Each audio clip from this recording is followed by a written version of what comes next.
Mario Belda es ingeniero informático y psicólogo general sanitario, así como fundador, junto a su mujer Ainhoa Cano, de la Fundación Jason, una entidad dedicada al acompañamiento integral de niños, adolescentes y familias con altas capacidades intelectuales. Su trabajo se centra especialmente en los aspectos emocionales, relacionales y de adaptación que con frecuencia acompañan a estos perfiles, tanto en el ámbito familiar como el educativo y social. Fue niño con altas capacidades y posteriormente padre de 3 hijos con altas capacidades también, lo cual le ha proporcionado una experiencia vivencial directa sobre los retos a los que se enfrenta este colectivo a lo largo de las distintas etapas de la vida. Esta trayectoria personal se ha ido complementando con su desarrollo profesional, trabajando con familias, docentes y otros profesionales desde una perspectiva práctica y realista basada en la experiencia directa. Su manera de comprender y abordar las altas capacidades se encuentra atravesada por esta doble mirada, personal y profesional, que le permite conectar con las vivencias de niños, adolescentes y adultos que han crecido sintiéndose diferentes, desajustados o fuera de lugar. Su enfoque se caracteriza por una visión integradora de las altas capacidades, entendidas no solo desde el rendimiento cognitivo, sino también desde la intensidad emocional, el autoconcepto, la vivencia de la diferencia y la importancia del contexto. Defiende la necesidad de generar entornos seguros donde las personas con altas capacidades puedan desarrollarse sin juicio, con límites claros y con un acompañamiento emocional adecuado. En su labor divulgativa y en sus intervenciones públicas pone especial énfasis en desmontar mitos frecuentes en torno a las altas capacidades y visibilizar el papel clave de la familia y del acompañamiento emocional a lo largo del desarrollo.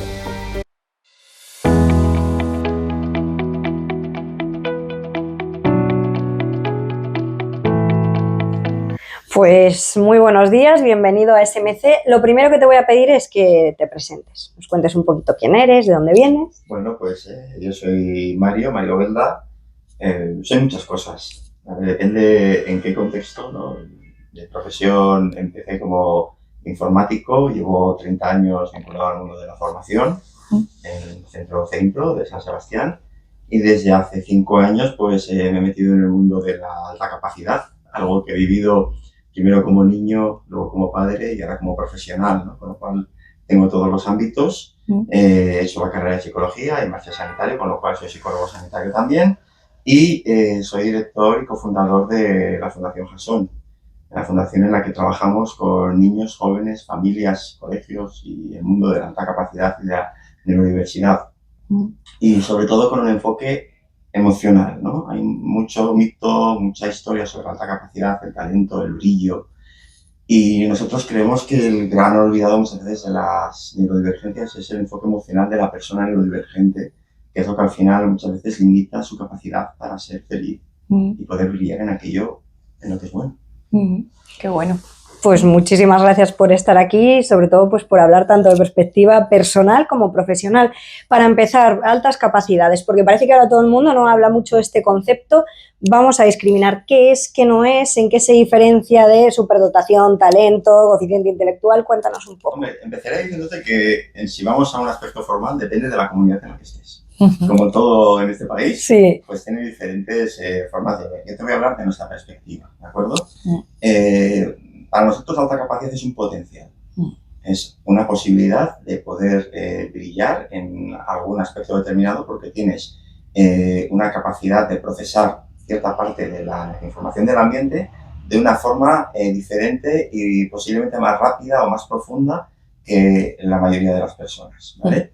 Entonces, la diferencia entre alta capacidad y superdotación según la comunidad pues no es ninguna, sino que es la forma de... Igual que puedes decir, no sé, discapacidad o diversidad funcional, pues hay formas de verlo.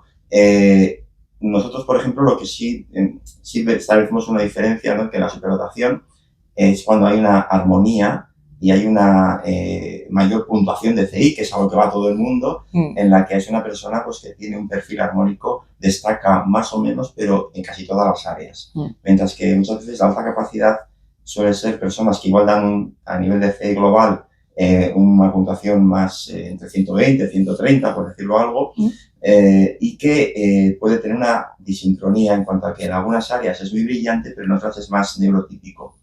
Y estas diferencias suelen ser muchas veces las que más sufrimiento generan, ¿no? Y te pongo un ejemplo. Yo puedo ser una persona con una capacidad de razonamiento lógico-matemático muy elevada, una gran creatividad, una velocidad de procesamiento más normativa, y eso me impide que todo lo que explota en mi cerebro salga, porque cuando lo voy a hacer me cuesta, no sale a la velocidad que yo quisiera y me causa frustración. Claro. Por ponerte un ejemplo. Me gusta. Uy, sigue tú. No, iba a decir que además creo que esta diferencia que has hecho es muy importante porque creo que es una de las razones por las cuales las altas capacidades pasan desapercibidas, ¿no? Porque si la forma de medir es a través del CI habitualmente, ¿no? Y ahí hay unos niveles, ¿no?, más normativos, por así decirlo, ¿no? Claro, cuando tú llevas alta capacidad al CI, y yo entiendo que cuando quieres normalizar las cosas, tiene que haber un corte para la administración, porque al final, ¿no? Es como decir, ¿qué personas son altas? Ya. Y dices, bueno, pues a partir de 1,90 se le considera alto, y yo vivo en 1,88, pues no eres alto, ¿vale? Sí. Bueno, pues es cuestión de grado, no de sí o no. Sí.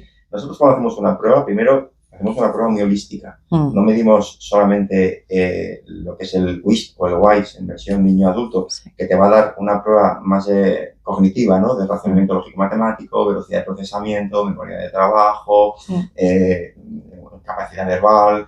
Bueno, pues sí, da una puntuación X, pero nosotros lo complementamos con una prueba de creatividad, lo complementamos con un perfil emocional para saber pues, cómo eres tú emocionalmente, con un perfil sensorial, que no es lo mismo que emocional, ¿vale? Tú, una cosa es lo que sientes, cómo lo percibes, cómo tus sentidos reciben y cuánto reciben, y otra cosa es las emociones, la forma en la que tu cuerpo responde a todo eso, ¿vale?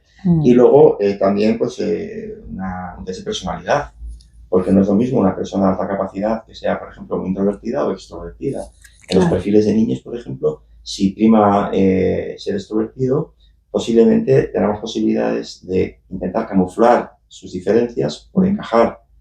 Mientras que si es más introvertido, lo que hará será aislarse porque, bueno, pues no necesita tanto esa vida social. Y es probable que ese perfil explote llegando a la preadolescencia. Adolescencia, cuando las hormonas y el desarrollo físico del cuerpo le pida lejanía con los padres y cercanía con los de su edad, y no está entrenado porque los demás llevan haciéndolo desde los 3 años y él no, porque no le ha hecho falta hasta entonces, ¿vale? Entonces, entender esas diferencias, entender que yo puedo tener un CI de 128 con un perfil más o menos parecido en todas las áreas, o un perfil 128 con un percentil 99,9 en razonamiento lógico matemático y luego un percentil 60 en velocidad de procesamiento, pues el CI es el mismo. El perfil no tiene nada que ver. Y si encima uno es introvertido y otro es extrovertido, ya te cuento. Y si el ambiente familiar y escolar en uno es armónico y en otro pues hay cualquier situación que le está desajustando, tampoco coincide. Pero si me traes el CI va a ser el mismo en los dos. Claro. Y el afrontamiento que vamos a hacer desde la fundación nosotros va a ser completamente diferente.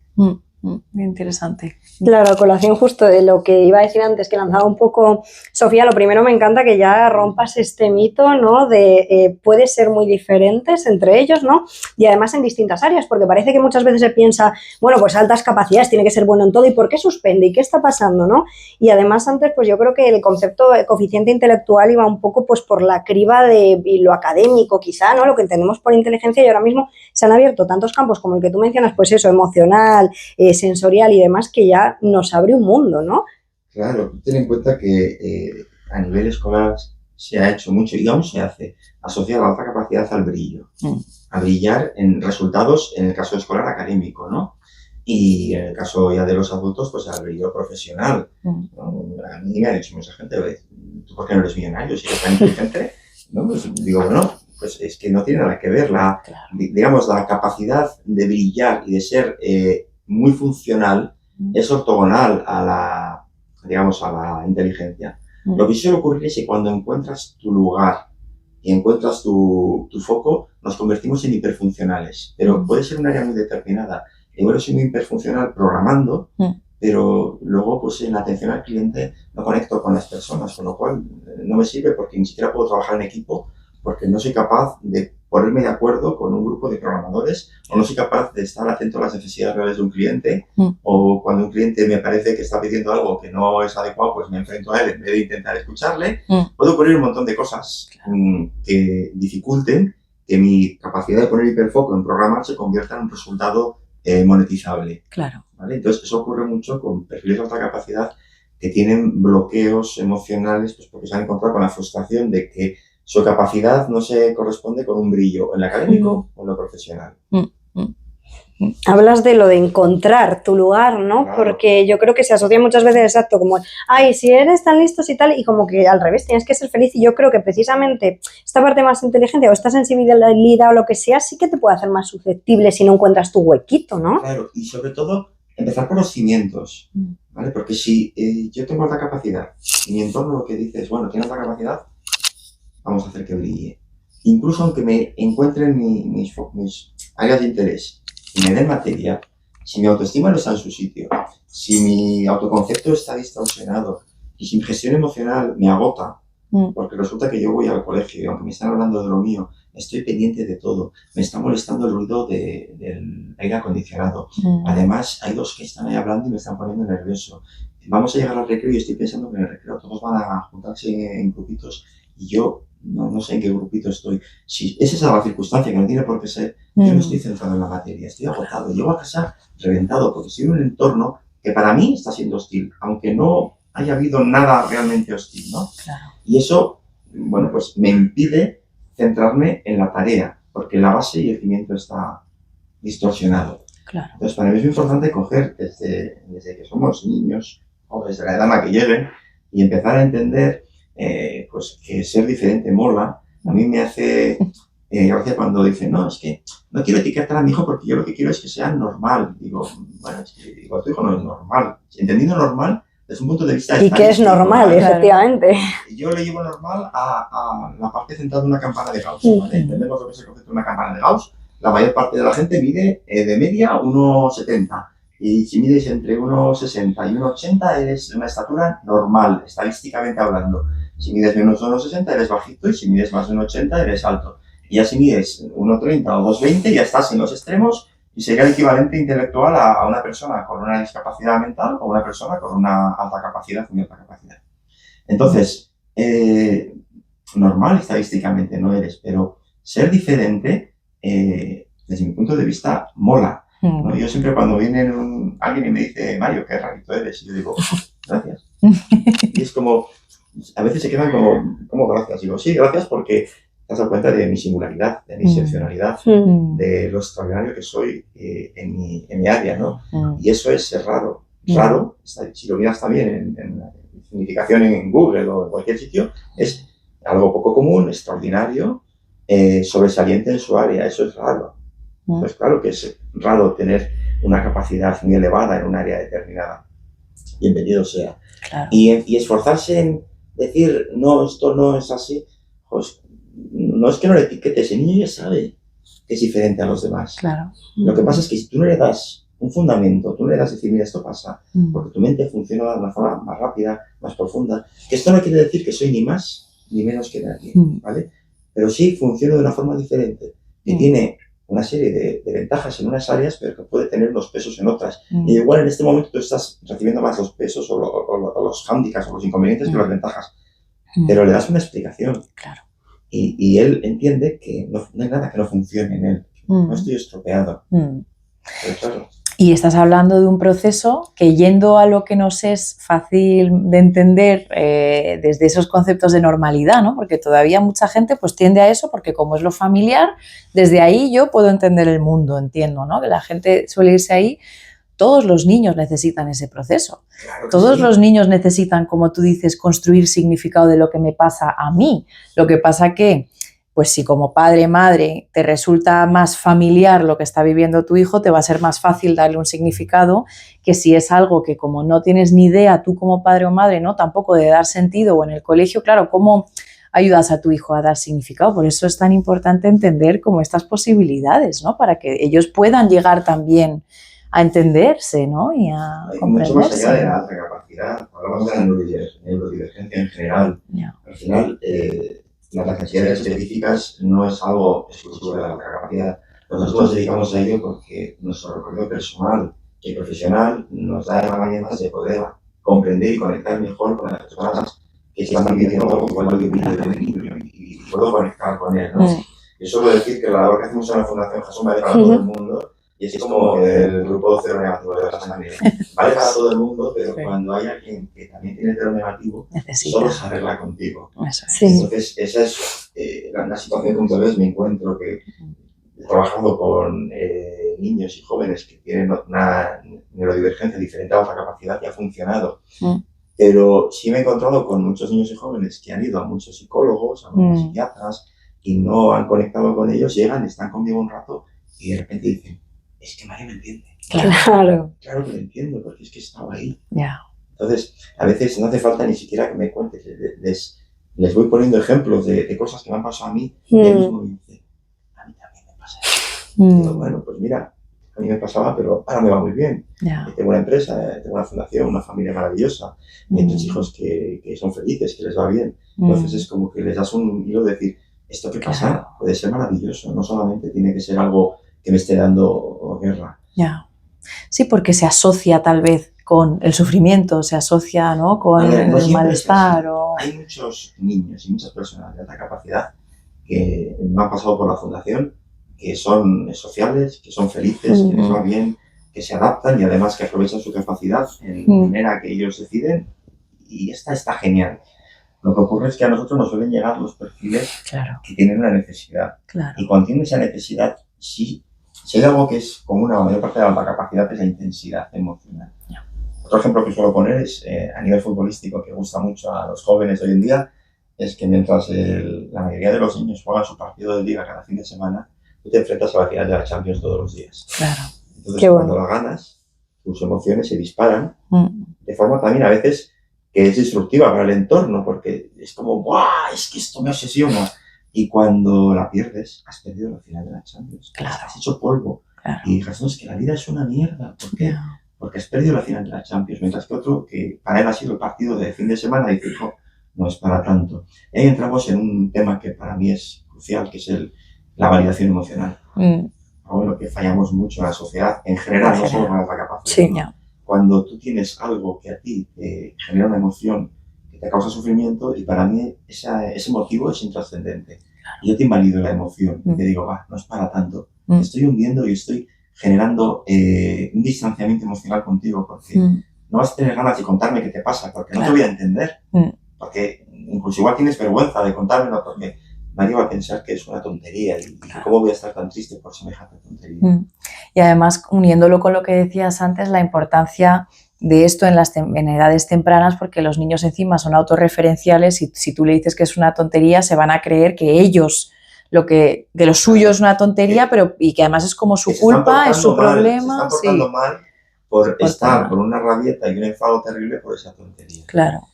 Imagínatelo, traslada la emoción a otro aspecto, porque la emoción es una reacción corporal, física, ¿vale? Que tú la sientes. Imagínate que tu hijo con catarro está con 42,5 de fiebre y le dices, pero ¿cómo te pones con tanta fiebre si es un catarro? A ver, entiéndelo, no te puedes poner con más de 38 con un catarro. ¿Vale? Sí. Suena ridículo, ¿verdad? Sí, es pues igual. Para mí suena igual de ridículo decirle a alguien que por semejante tontería no puede estar tan disgustado. Claro. Otra cosa ya es hablar de los límites, porque igual que si tienes 42,5 de fiebre y esa fiebre hay que bajar porque tiene unos peligros asociados, te diré, pero vamos a tener que bajar la fiebre. Entonces te voy a meter en la bañera con agua fría. Y no quiero, digo, entiendo que no quieras, no me enfado, ya sé que es muy desagradable, pero te voy a meter en la bañera, ¿vale? Pues con la rabieta pasa igual. Digo, a ver, si la rabieta estás tirando cosas, haciendo desperfectos en tu entorno, o pegando a tus hermanos, o de una forma de un comportamiento disruptivo, te voy a marcar un límite. Pero desde la comprensión, digo, entiendo que se están enfadados y voy a estar contigo aquí, pero no te puedo permitir que pegues a tu hermano o a tu hermana. ¿Vale? Y igual te dice, no, pero es que eres tú que me estás haciendo enfadar. Y digo, bueno, pues siento no sé hacerlo mejor, pero aún así te puedo dejar pegar, pero no te preocupes, que yo voy a estar aquí, lo que haga falta, y haré lo mejor que pueda. Es fácil de decir, y es muy difícil de hacer con nuestro hijo. Sí. A mí me cuesta menos hacerlo con los niños. Claro. Que con tú. Cuando mis hijos eran pequeños, con mis hijos, ¿vale? Claro. Porque claro, el problema es que tú te estás frustrando, tú te estás enfadando, y igual que la emoción de tu hijo le invalida, la tuya igual te está invalidando a ti. Claro. Sí, entonces ahí empezamos que el trabajo es holístico. Eso es. No es como la madre que le está gritando a su hijo diciendo ¡que no grites! No. Tienes que trabajar tú. Ser capaz de mantener la calma en situaciones de estrés para tu hijo. Tu hijo, con el tiempo, hará de espejo. Eso es. Me gusta mucho lo que dices. Además, yo creo que juraría que es Daniel Siegel el que decía justo esto de primero conecta y luego redirige, ¿no? El primero me tengo que centrar en entiendo que estés enfadado, ya luego vas redirigiendo, pero es que si no entras a conectar... Y nos cuesta mucho cuando queremos mucho a la persona que tiene esa frustración. Si tu hijo llega enfadado del colegio y te empieza a contar que ha tenido un problema con la profesora, que han discutido, que la profesora se ha enfadado, tú lo primero que vas a ir es a buscarle una solución. Decir, no, lo que tienes que hacer es... Y además, como te diga alguna palabra malsonante, te digan, es que la profesora es imbécil o cualquier cosa de estas, digo, a ver, no hables así. Digo, a ver, no estamos en el momento de corregirle, estamos en el momento de entender su emoción, de entender su enfado. Y cuando hayamos entendido el enfado de lo que le pasa y él se haya sentido validado emocionalmente, igual está más abierto a escuchar otro tipo de soluciones. Porque habrá llegado a un punto en el que ya el enfado, pues igual ha pasado a una tristeza y hemos llegado a un punto de aceptación de que lo que me pasa, pues no me gusta. Pero nos pasa a los adultos también. Claro. Si tú tienes un problema en el trabajo y se lo cuentas a tu pareja, y tu pareja dice, no, porque fíjate, y te parece súper injusto lo que te ocurre, y tu pareja empieza diciéndote, a ver, lo que tú tienes que hacer, la próxima vez que te pase, lo mandas al guano. Sí. Lo que quieres es que te diga, pero qué mala persona es esta persona que te ha hecho en el trabajo. No quieres otra cosa, quieres que valide tu enfado, tu emoción. Con los niños es igual. Sí, que por eso me gustan mucho todos estos ejemplos que pones para entender y normalizar que es que necesitamos lo mismo, adultos y niños, necesitamos lo mismo, altas capacidades, no altas capacidades o el otro, o sea, realmente la necesidad es la misma, lo que pasa es que la forma de abordarlo va a tener que ser diferente, ¿no? Pero... Claro, con el niño de alta capacidad te encuentras con dos dificultades. La primera, que es como si le hubiésemos subido el volumen a la emoción. Claro. Tanto para bien como para mal, es frecuente que un niño de alta capacidad tenga una reacción que el entorno no espera, que no es lo habitual. Claro. Con lo cual, al docente, al padre, al acompañante, le deja descolocado. Dice, no me esperaba esto. ¿Cómo reacciono, vale? Eso por un lado. Y luego, muchas veces tienen a nivel racional mucha rabia. Entonces, nosotros a veces queremos que entiendan la situación, les queremos hacer razonar cuando están enfadados. Y ellos no solo nos razonan, sino que responden con argumentos que nos hacen muy difícil llevar la conversación a donde nosotros queremos. Y al final, muchas veces yo acabo diciéndoles a algunos adolescentes, chico, estudia para abogado porque es que tienes argumento para todo. Entonces, claro, nosotros ahí queremos razonar con ellos cuando no están preparados, pero a su vez tienen mucho argumento. Claro. Y llega un punto en el que el otro día me preguntaron en un curso que tengo de familias y un padre me decía, es que no sé cómo hacer que mi hijo de 16 años entienda que no sé qué. Y le digo, es que igual no puedes hacer que lo entienda. Tienes que marcar el límite y darle espacio para que se frustre, se enfade contigo y le parezca súper injusto. Y tú tienes que digerir que en ese momento tu hijo está pensando que eres injusto con él. Porque no lo está entendiendo, no está preparado para entenderlo. Y igual es un límite que lo tienes que marcar. Claro. Me parece muy bonito, Mario, escuchándote. Siento como que al final niños con altas capacidades, esto que estás contando, nos muestran muy claramente los déficits que tenemos a nivel general en la sociedad, que tal vez niños que no tienen altas capacidades, bueno, como que medio lo llevas, pero en niños con altas capacidades que no puede ser de otra manera, ¿no? Porque esto de llevar las cosas a la cognición es algo tan extendido, tan habitual, pero claro... Y un niño que tal, pues medio que tal vez le medio sirve, ¿no? Pero no es bueno igualmente para ellos tampoco. Pero un niño con altas capacidades que vas a tener que ir a la emoción sí o sí. Tienes que ayudar a gestionar y a trabajar desde esa regulación emocional, ¿no? Se ve... Fíjate, te diría que no es que para un niño que no tenga alta capacidad le medio sirve. Un niño que no tiene alta capacidad... Que no se nota que no le sirve. Claro. Entonces, aunque el niño no se desarrolle como debiera, lo aguanta mejor. Claro, sí. Y el entorno lo soporta mejor. Eso es. Lo que pasa es que, claro, cuando el niño te está retando a un nivel cognitivo de, no sé, de levantar la mano en clase, cuando han dicho que vamos a corregir los deberes y decir, pues no los he hecho, ¿no? Y sin que nadie le pregunte. Y entonces tú le dices, ¿y por qué no has hecho? Y te dice, me daba pereza. Y la profesora ahí se enfada y dice, ¿cómo me dices esto? Y dice, ¿prefieres que te mienta como el resto? Ya. Claro, te estás retando a un nivel cognitivo que, ¿cómo sales de ahí? Como profesor dices, totalmente. Porque no me ha faltado el respeto, ha sido sincero, y posiblemente tenga razón en lo que está diciendo, pero es un reto en toda regla. Y el resto de la clase lo está observando y ahora tú tienes que reaccionar. Entonces, claro, nos descolocan muchas veces. Total. Claro, y todos estos comportamientos disruptivos que lo comentábamos antes, o sea, como profesionales yo creo que muchas veces nos perdemos porque se acaba diagnosticando pues trastorno negativista desafiante, TDAH, y cuántos niños con este diagnóstico luego te cuentan, ay, es que resultó que era altas capacidades. Sí, bueno, también las altas capacidades muchas veces es como el cajón desastre de, bueno, es que mi hijo se porta mal en clase, tendrá altas capacidades, tampoco tiene que ser eso, ¿no? Pero sí que cuando tú tienes un comportamiento que es disruptivo, enseguida vamos al diagnóstico. ¿Qué le pasa? Bueno, está bien investigar y hacer pruebas y ver si tiene un trastorno o tiene altas capacidades o simplemente pues es un niño movido y punto.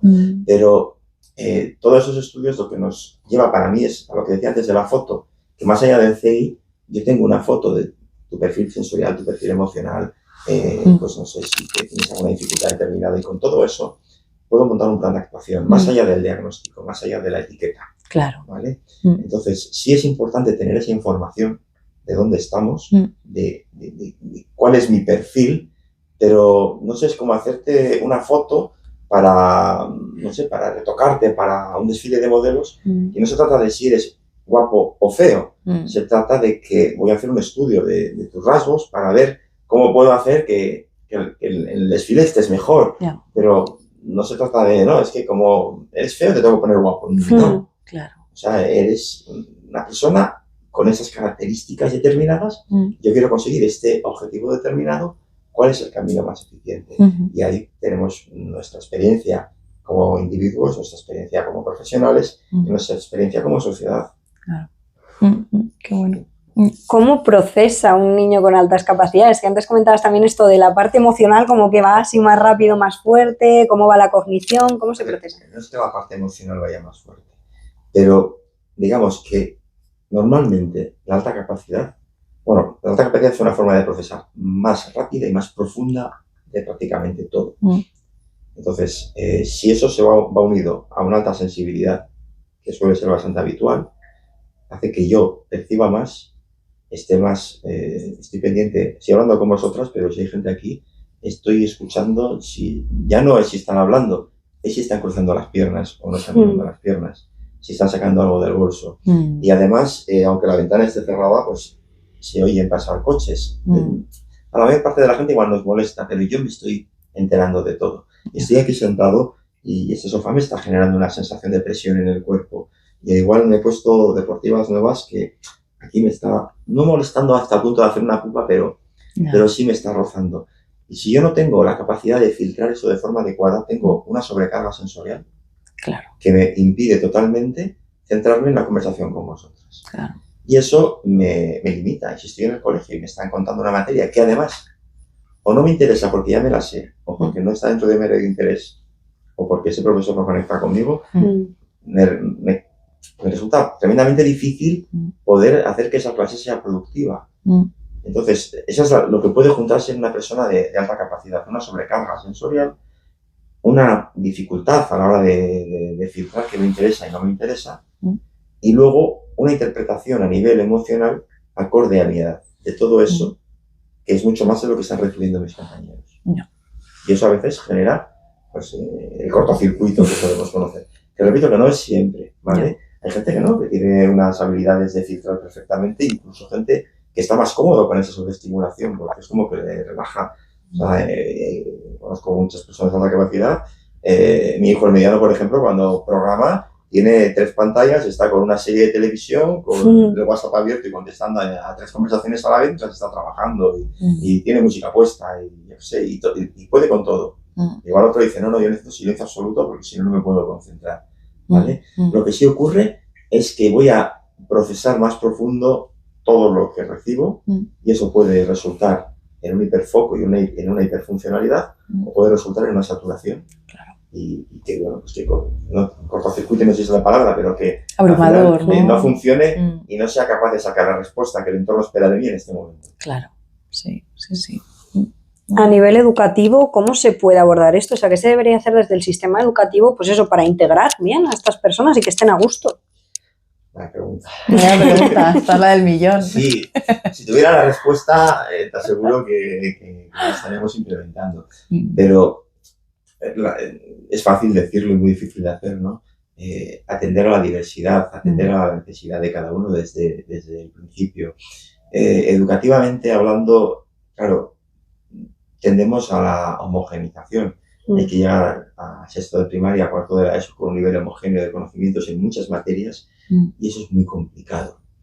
Entonces, ya no con alta capacidad, todos tenemos áreas de interés y áreas en las que funcionamos mejor y áreas en las que funcionamos peor.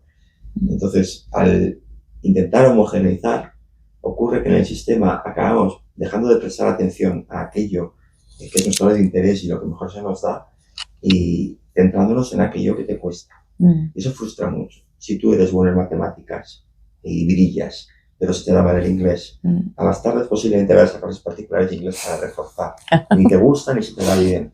Entonces es como más sensación de soy malo, no soy buen estudiante, soy torpe. Y matemáticas, bueno, si ya saca 10, ¿para qué vas a hacer más? Cuando, desde mi perspectiva, entiendo que hace falta unos mínimos, pero creo que los mínimos que estamos planteando hoy socialmente están muy por encima de lo que realmente necesitamos. Pongo ejemplos muchas veces de deportivos, ¿no? Alcaraz juega muy bien al tenis y yo creo que lo más inteligente para él es que siga entrenando al tenis y no que diga, bueno, vamos a parar de tenis, que ya soy suficientemente bueno, y ahora vamos a practicar un poquito de baloncesto. Claro. Pues igual perderíamos un gran tenista y ganaríamos un baloncestista mediocre. Entonces, el colegio muchas veces lleva haciendo eso y yo entiendo que es complicado, ¿no? El centrar el interés, pero de otra manera lo que hay es mucha frustración en el colegio, de alta capacidad y no de alta capacidad. Yo que soy un apasionado de las matemáticas y de todo lo que es lógico y exacto, pues me da mucha pena escuchar mucha gente que tiene como mucho trauma con las matemáticas del colegio. No es que matemáticas se me daban fatal. Y digo, bueno, pues qué mala suerte tuviste con las personas que te enseñan matemáticas, porque es maravilloso uno de las matemáticas desde mi punto de vista, ¿vale? Y bueno, pues a mí pues se me daban fatal los idiomas, igual no tuve suerte con los profesores que tuve, pero igual no supe amarlos, no supe apreciarlos, pues porque sentí que era torpe ahí, que me costaba, mientras que había otras áreas que no, y acabé abandonando el estudio de los idiomas y me dediqué más a lo mío.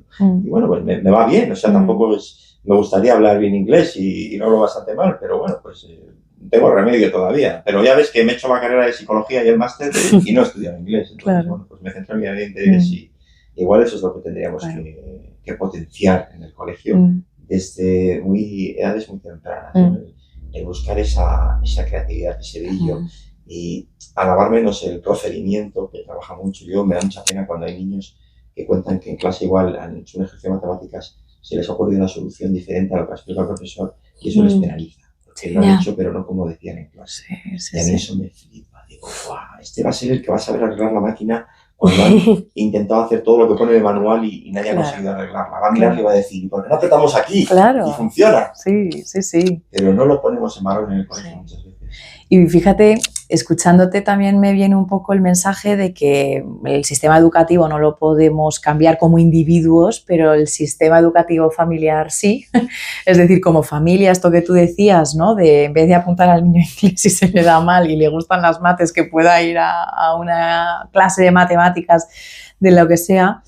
Creo que como familia sí que lo podemos hacer y además creo que es tener un poquito en mente simplemente cómo es la vida, como tú decías antes, que realmente el periodo del colegio es corto y luego una vez que sales vamos a esperar o decir, por ejemplo, en universidad o el educativo superior, puedes elegir lo que quieras, que ya no vas a tener que hacer siempre todo lo mismo, o sea que la mayoría de tu vida vas a poder tomar esas decisiones en base a lo que te gusta, se te da bien o demás, que creo que son pocos años relativamente de los niños y sin embargo son años muy importantes, que marcan mucho. Es cuando tenemos la mayor plasticidad cerebral. Claro, por eso... Desde los 6 hasta los 16 años es cuando tu cuerpo, tu mente, todo se desarrolla, se forma. Claro. Entonces es muy difícil luego romper barreras, creencias y hábitos que hemos adquirido en ese periodo. Justo.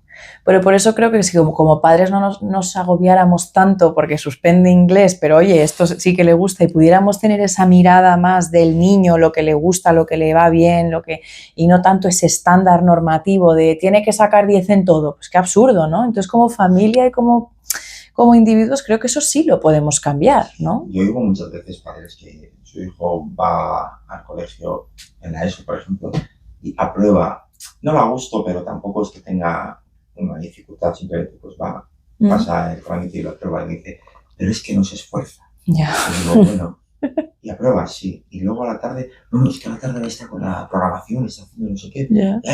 Ahí sí que se esfuerza. Yeah. Y digo, bueno, ¿y dónde está el problema? Claro, exacto. Se tiene que esforzar en donde tú creas que tiene que hacerlo. No. Si cuando está en ese área se centra y se esfuerza, funciona. Claro. Pero claro, al final ahí también entra muchas creencias, ¿no? Ahí tendríamos para otro podcast.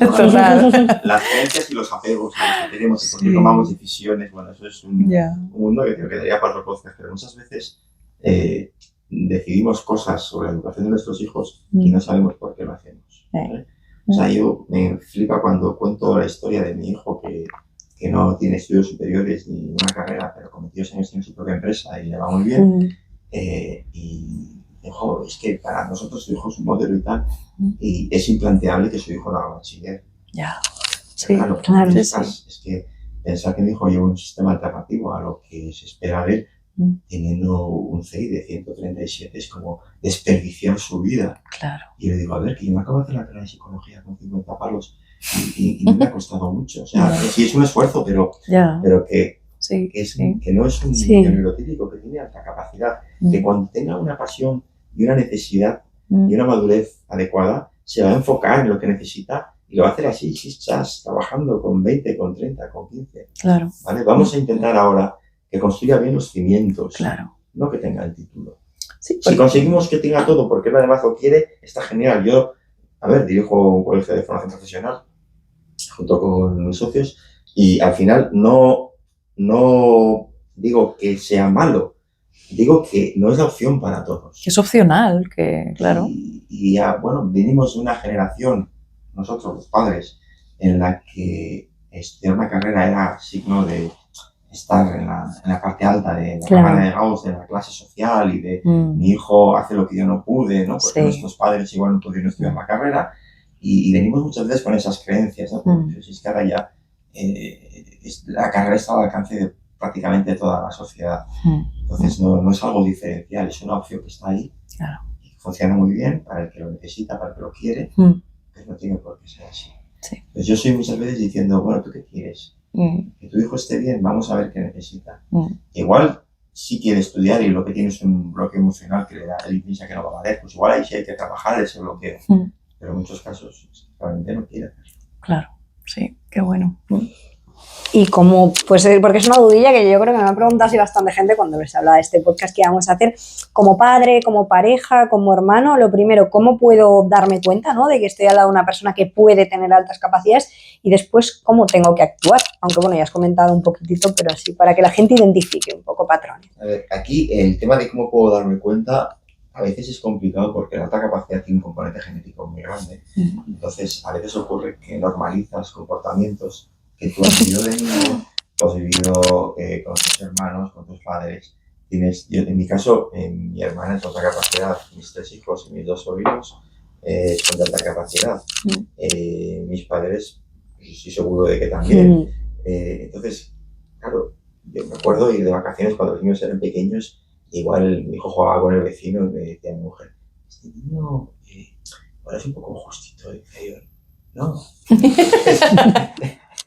Es lo que hay fuera de tu casa, lo que pasa es que tú te has acostumbrado a otra cosa, ¿no? A veces no es fácil porque normalizas lo que no es habitual en la sociedad. Claro. Pero si tendríamos que decir unas características que suelen encontrar es lo que hemos dicho, esa profundidad de pensamiento que no es acorde a la edad del niño, si hablamos de niños y adolescentes, un sentido de la justicia exacerbado, impropio de su edad, incluso aunque sean temas que no van con ellos, enfadarse porque es que en clase este niño ha tenido este problema con este y te ha parecido súper mal la decisión que se ha tomado con respecto a él, una intensidad emocional, con reacciones emocionales que no son las habituales, ¿vale? Enfados, alegrías, tristezas, miedos, ansiedades, que dices, bueno, es que no entiendo por qué esto está siendo así, si tampoco es para tanto.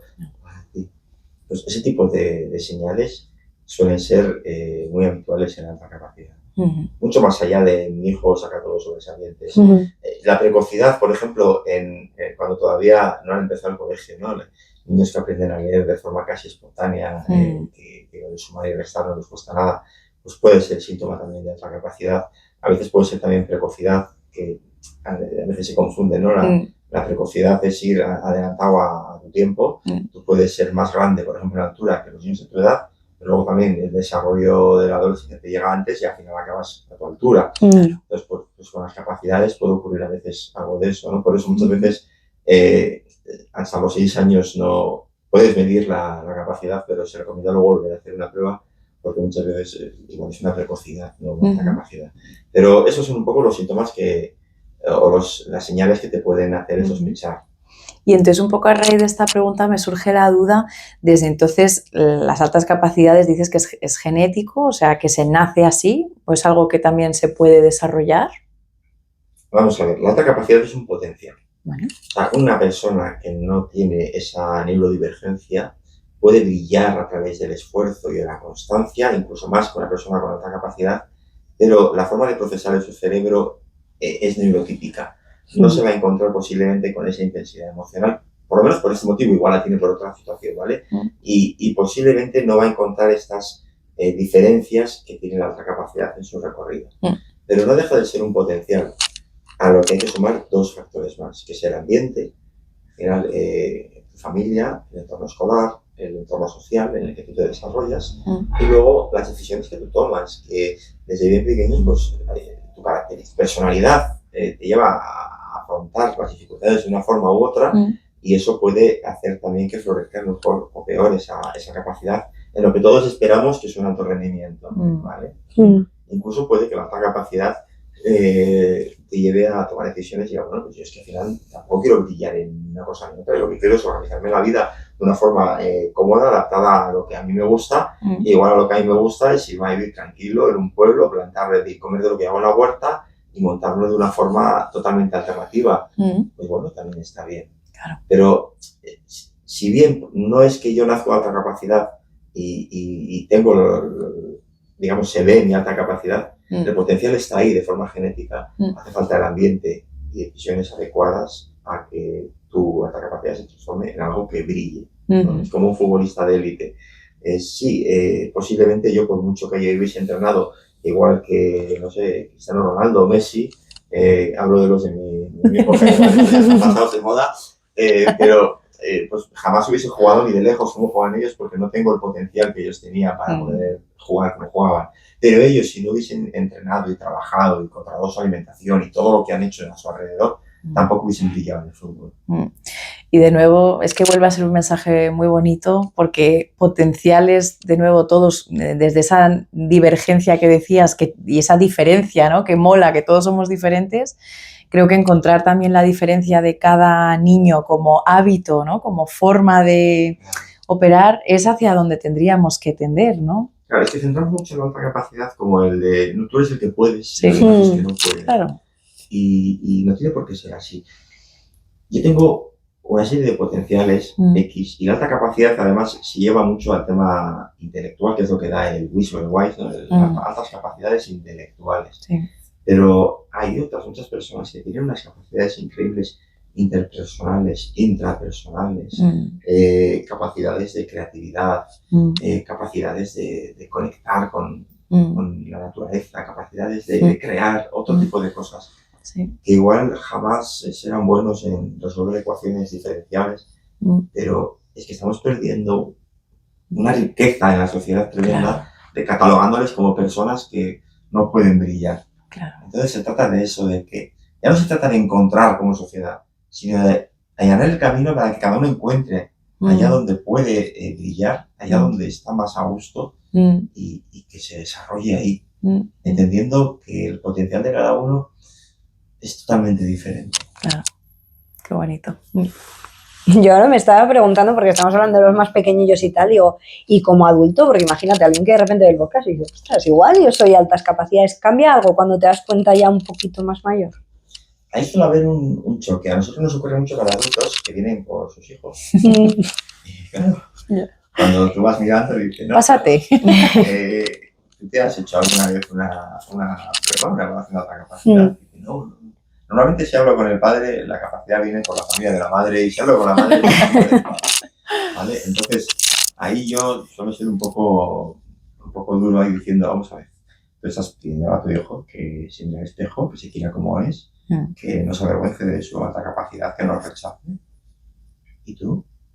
Tu hijo que se ve reflejado en ti, está viendo, no, yo no. Bueno, pues tú no, o tú sí. ¿Qué suele ocurrir con el adulto? Pues que muchas veces si no ha tenido una infancia o una juventud acorde a lo que él esperaba, que no ha estado ajustado o lo ha pasado mal, hay un duelo, hay que pasar. La sensación del tiempo perdido.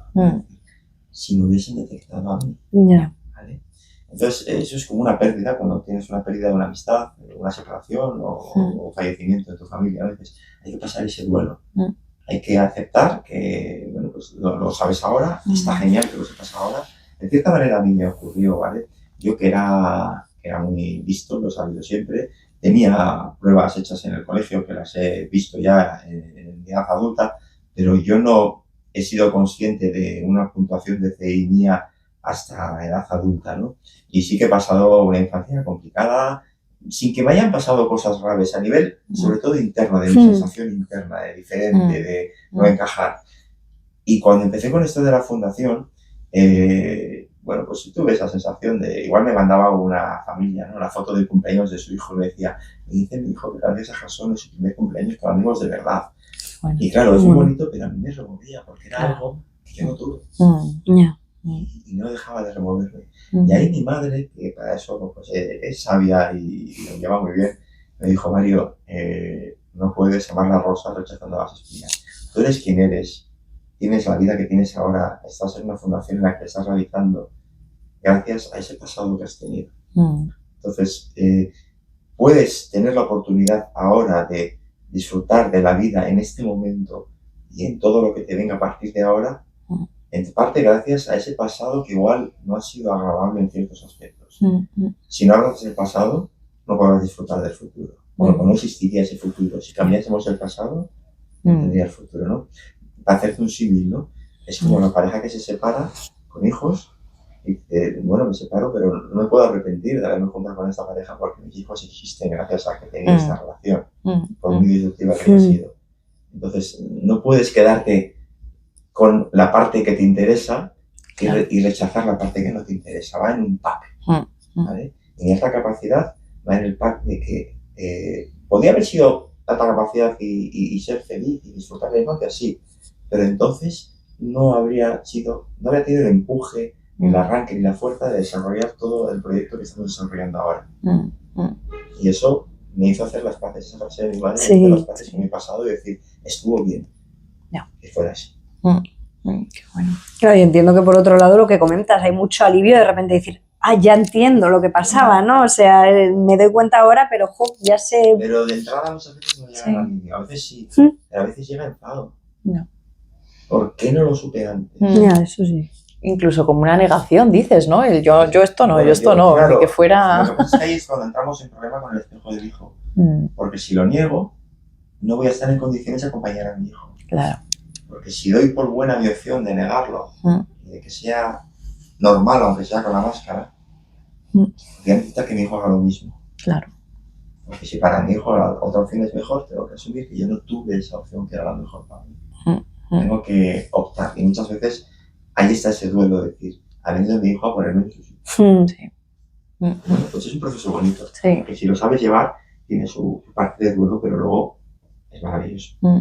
Incluso también se dice, ¿no? Creo que igual que tu madre te dijo esa frase, a veces ayuda a los adultos como a entender que hay cosas que aunque tú no tuviste y no pudiste llegar a desarrollar o llegar a vivir, a través de la conciencia puedes permitir que tus hijos sí puedan. Entonces de alguna forma se repara un poco, ¿no? Desde ese duelo que hay que pasarlo, pero de alguna forma tal vez se repara algo dentro, claro. ¿no? En muchas familias de Jason yo creo que es así. En mi caso no fue así, porque mis hijos, yo recuerdo el trabajar mucho con mis hijos en la búsqueda de soluciones, cuando teníamos situaciones que nos desbordaban y no encontrar dónde, ¿no? Y ese fue el motor de que la fundación surgiera. Que la fundación surgió cuando mis hijos ya tienen una edad, ya adolescentes de la más pequeña.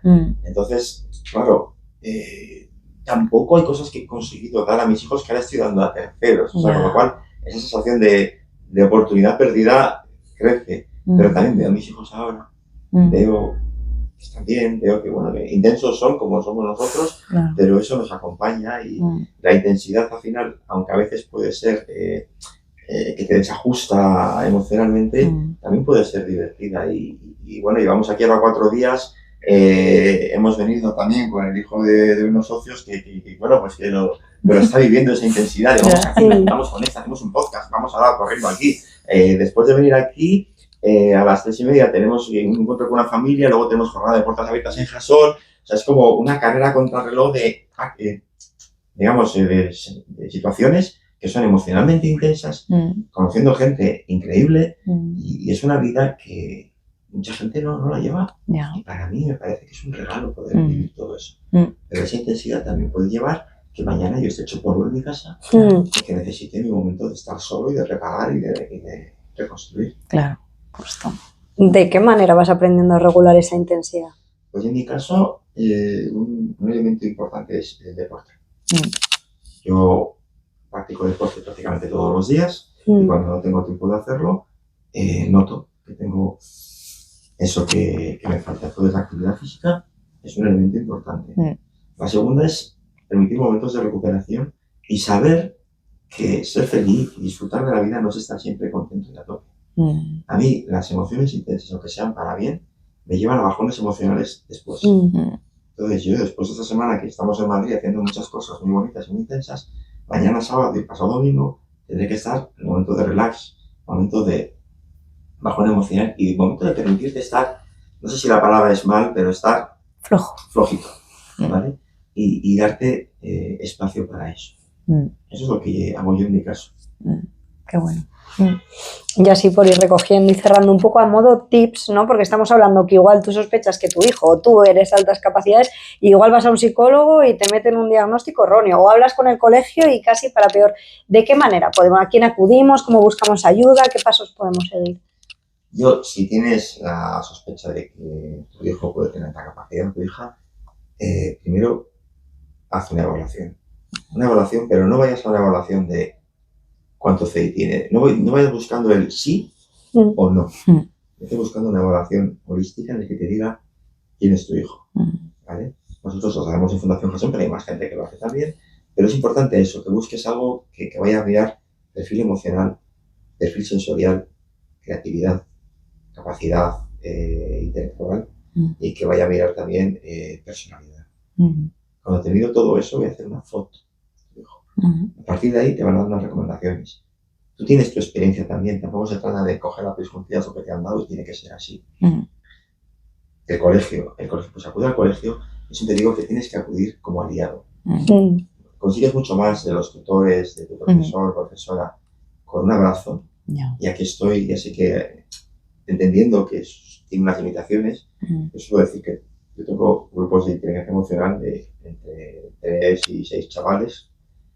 Me dedico solo a trabajar su aspecto emocional y su regulación y suelo salir agotado. Si tienes 25, cada uno con su diversidad, y encima le tienes que enseñar materia, porque no estamos ahí para trabajarlas. La clase no es el sitio para trabajar las intensidades emocionales, no, hacemos venir a aprender inglés. Pero claro, la intensidad emocional está ahí de todos. Pues es difícil. Y a veces lo que algunos profesores ven es que tienen 30 neurodivergencias y tú vas ahí con tu boletín diciendo es que tengo derecho a que le atiendas de ese enriquecimiento porque mi hijo tiene esta capacidad. El profesor se esconde y dice, pues claro que tienes derecho, claro que está bien que lo haga, pero yo voy a lo pragmático, vas a conseguir mucho más con un abrazo que con el boletín oficial encima de la mesa. ¿Vale? Pues es mi forma de verlo. Entonces, infórmate, luego fórmate, se consigue mucho más trabajando los padres, trabajando con el niño. Lo ideal es trabajar todos, pero cuando no se puede, todos por el motivo que sea, yo veo mejores resultados cuando solo trabajo con la familia y cuando solo trabajo con el niño. ¿Por qué? Porque yo estoy con él 1 hora y cuarto, pero tú estás con él todos los días. Entonces, hay herramientas para todo esto que hemos comentado, para la conexión, para la validación emocional, para el establecimiento de límites sin juicio emocional. Son un montón de herramientas que son fáciles de decir, pero son a veces difíciles de hacer si no sabes cómo. Claro. Nosotros damos también cursos para talleres de familias para que sepáis cómo hacerlo y funciona. Y con el colegio vamos poco a poco. Hay colegios que están más abiertos, otros les cuesta un poquito más. No es fácil, yo entiendo que vivimos en una estructura muy rígida y es difícil hacer cambios. Estamos en el camino, queda muchísimo por hacer, ¿vale? Y además, ya lo mucho que queda por hacer no solo por la alta capacidad, sino por toda la neurodiversidad. No es fácil cambiar, ¿vale? Pero en ello estamos. Hay herramientas maravillosas que están saliendo ahora, tecnológicas, que a algunos les tenemos miedo, pero que para mí, bien utilizadas, pueden ser la solución a muchos de los problemas que tenemos hoy en día. Qué bueno. No, yo veo además, sobre todo así como de resumen un poco de parte de la solución, tanto a nivel, pues eso, educacional, psicológico, familiar. Al final pasa eso por la educación emocional, ¿no? O sea, gran parte, obviamente no todo, pero que al final es lo fundamental. Sí, que si hubiera más sensibilidad, un poco lo que hemos ido diciendo, ¿no? Sensibilidad de trabajo desde ahí, ¿no? Y la educación emocional desde la emoción. Eso es. Porque si yo voy al colegio y les voy a hablar a los niños de inteligencia emocional, otra vez, los tipos de emociones, de no sé qué, y el enfado y no sé cuánto, es decir, racionalizando la emoción. Y muchas veces me ocurre que cuando vienen los padres al jasón con el niño y dicen, que se apunta al taller, pero no le digas que es inteligencia emocional, porque como diga la palabra emoción sale corriendo. Y digo, qué pobre, qué pena, qué harto está de racionalizar la emoción. Sí. Cuando al final la inteligencia emocional no se trata de racionalizar la emoción, sino de entender para qué son las emociones, que son sistemas de alarma que tenemos en el cuerpo, entender que a veces suenan y son falsas alarmas, a veces no, saber diferenciarlas y entender que si ahora suena la alarma de esta casa de incendios y es porque tú estabas fumando, salir corriendo no sirve para nada. Está claro, sí. Entonces, bueno, pues eso es lo que yo creo que hay que trabajar. Hay mucho camino por hacer, pero en ello estamos. Muchas gracias. Pues muchísimas gracias. No sé si hay algo que se os quede en el tintero.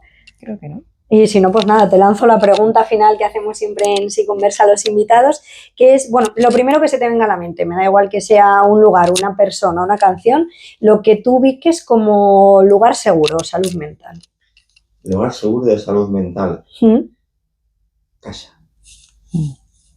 Desde un sentido holístico. ¿Vale? Yo creo que es importante que todos tengamos casa. Casa que puede ser tu familia, puede ser tus amigos, puede ser colegio, puede ser jasón, puede ser muchas cosas. Qué bonito. Oye, pues muchísimas gracias y a ver si os animáis a venir alguna vez más por aquí. Muchas gracias. Encantados. Muchas gracias.